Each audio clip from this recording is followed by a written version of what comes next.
93.3 WMMR, and it's the MMRBQ. Matt Cord live backstage with the members of Device. Dave Draymond is here. We have Will, and we have Virus. I'm sorry, Virus. He's I'm sorry. Dude, you were in the band. You were in that band. Name. Dope. Yeah, I have a weird name. Sorry.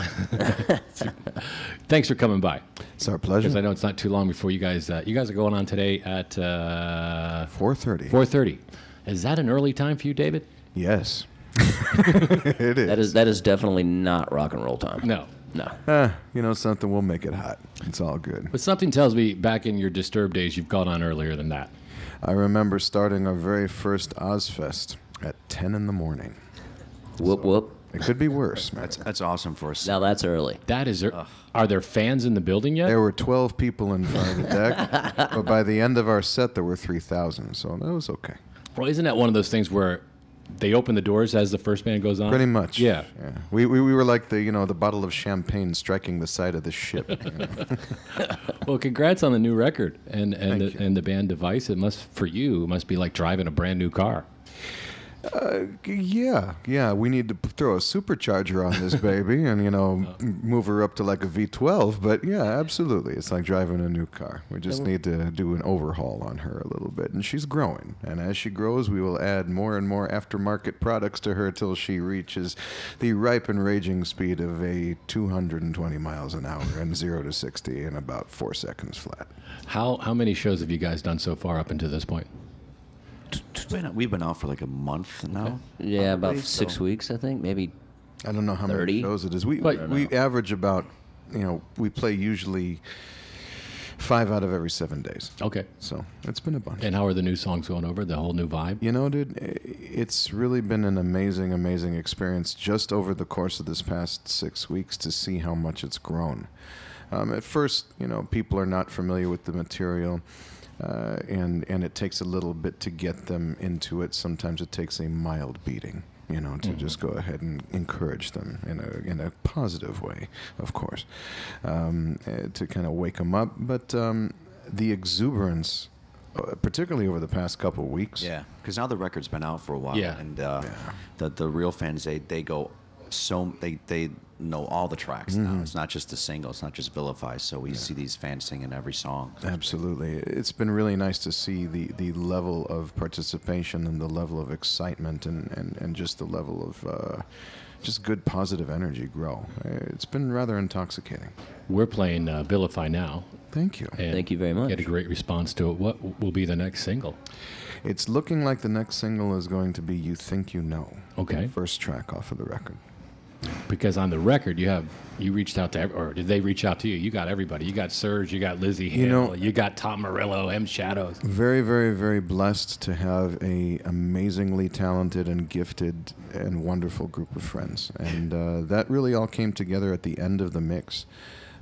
All of the songs were already tracked with my voice, no guest appearances musically. And the only one that was intended to be a duet was the Close My Eyes Forever cover with Lizzie. That we had always planned. But the rest of them came together literally within a couple days of reconnecting with friends in Los Angeles. We finalized Serge's parts at dinner at his house. Him and I and Tom often get together for dinner when I'm in Los Angeles to reconnect and just see one another. And we had always toyed with the idea of doing something together creatively, but it really came to fruition with Device, and I'm very, very happy that it did. And the next day I went to Glenn Hughes' autobiography release and his book signing at the John Varvatos store in Malibu, and gathered up the courage to ask him, since I was already headed down that road, to sing on Through It All with me, and he, to my delight, agreed to do it, and it came up in dinner conversation that night, and sitting at the table with him and Kenny Aronoff and Geezer Butler, and so Geezer overheard, and I had known Geezer from back in the early Ozfest days when Sabbath was headlining, and we had just recently reconnected at the Dime Bash event in LA, and he asked me about it, and kind of half jokingly I asked him, would you like to do a track on it? He's like, I'd love to. I'll even set time aside from the Sabbath sessions to do it. Wow. So within like a couple days of just reconnecting with old friends, we suddenly had 5 guests on the record. And with Matt from Avenged, I mean, it was really a no-brainer. He's one of the strongest, most distinctive and dominant voices in the rock genre these days, and Hayes definitely called for something of that character. That's a good song too. That's the Hayes song. Yeah, that's right. You mentioned John Barbados. Get any free gear? No, I don't. That's some expensive stuff. stuff. I don't think I'm skinny enough for him. That's true though. His stuff is. I'm more of a beefy guy. Yeah. You're like a petite model if you wear his clothes. Yeah, it's like, most of the guys that rock his stuff are like, guys that have much thinner frames than me. My shoulders probably won't fit within much of his stuff, and that's okay. Maybe his boots. But John, if you're listening, bro, anytime you want to try and come up with some David Draymond ensembles, I'll be more than happy to rock them. Virus could wear his stuff. Virus could rock. Thank you. He could definitely. Absolutely. Thank you. Maybe we'll get him to sponsor the MMRBQ next year. There you go. Be nice. You mentioned Close My Eyes Forever with Lizzie Hale. I remember talking to you maybe 3 years ago. You were on that bandwagon before anyone, saying you were so impressed with that debut record and how she reminds you of Ann Wilson, and how proud are you now of this band that's already won a Grammy? Tremendously proud of her and the rest of the band. They're all fantastic musicians. She is a hellion.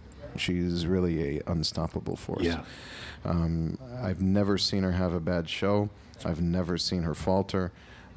And I think if you combined Pat Benatar, Joan Jett, and Ann Wilson, that's Lizzie. That's Lizzie. And I really think that she is the strongest and most dominant female rock voice in the genre. And there are many amazing ones. Certainly, Amy Lee is absolutely no slouch, and I would never go ahead. Thanks. Good As plug. you point to Will. Good plug, buddy.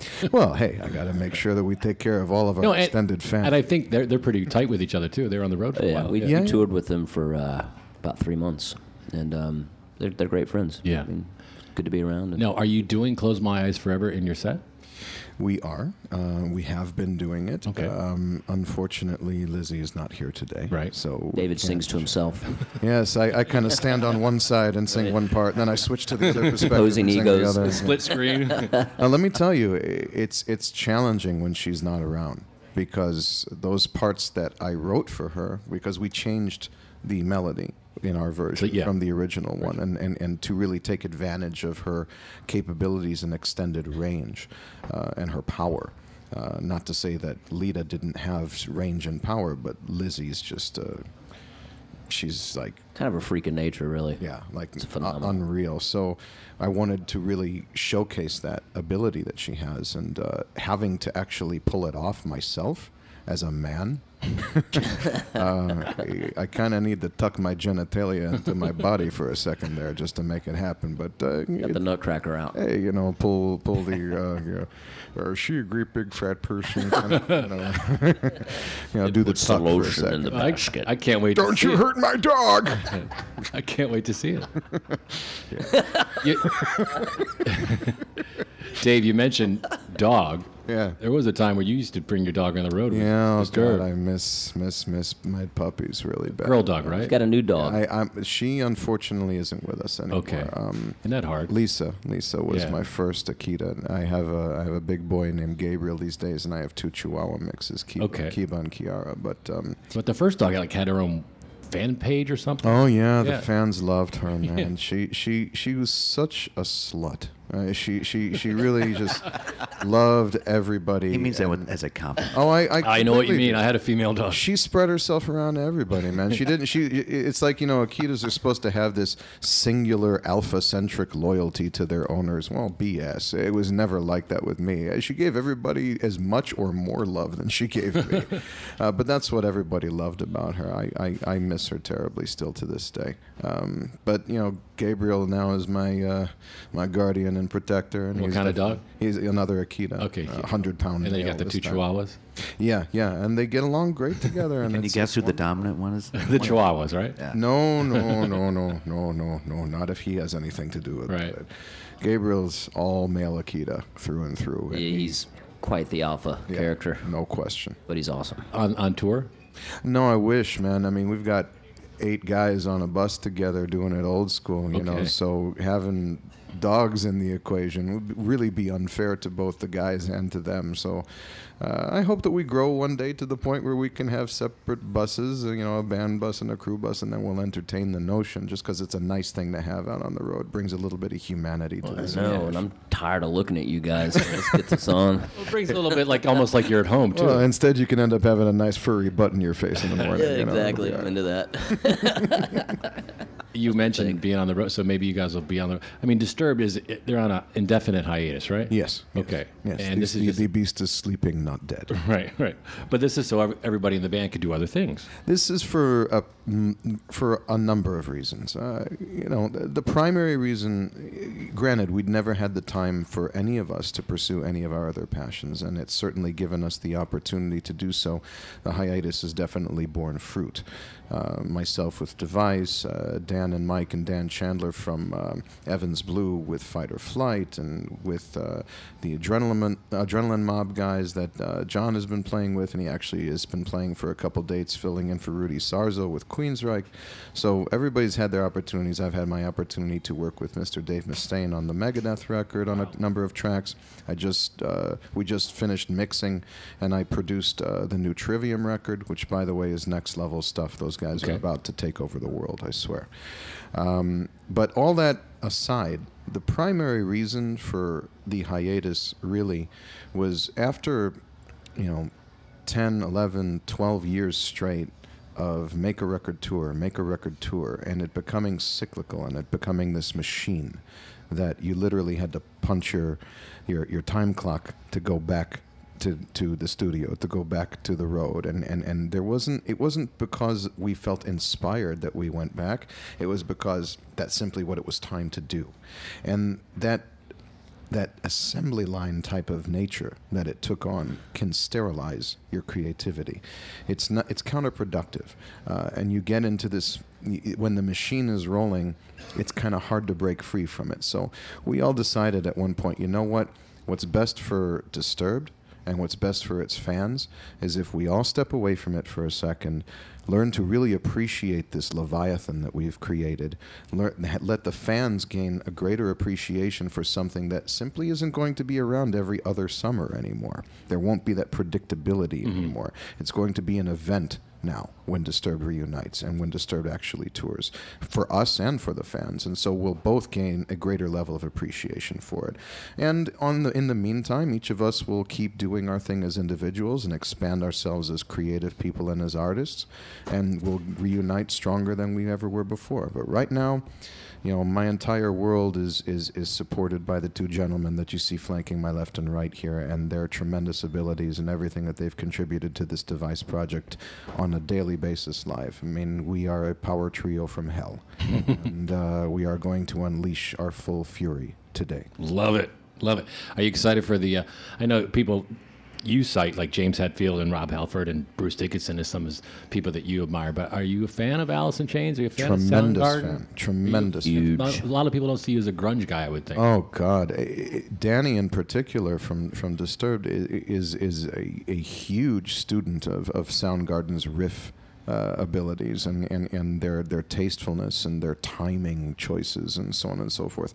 To be honest with you, Alice in Chains and Soundgarden are probably from a guitar perspective, some of our primary influences. Cool. And as a vocalist who didn't love Lane and who doesn't love Jerry and who doesn't love William, and particularly, one of the most distinctive rock voices of our time, and a guy who has a range that most of us would kill for, Mr. Chris Cornell. I mean, how can you not appreciate their expertise and them just being able to fly like eagles effortlessly as far as vocalizing is concerned? I draw tremendous inspiration from them, and I think that they are an inspiration to just every musician out there. Yeah, well put. Well put. Thank you. I try. David, Will, Virus, thanks for coming by. Thanks for having us. Device on stage today at 4:30. Anything else? Thank you for your support. No, for everything thanks for having us. Band, thanks for telling us the next single. We know that now. So. Well, it's out there now. Okay. Device, everybody. We're live here in the green room, the MMRBQ on 93.3 WMMR.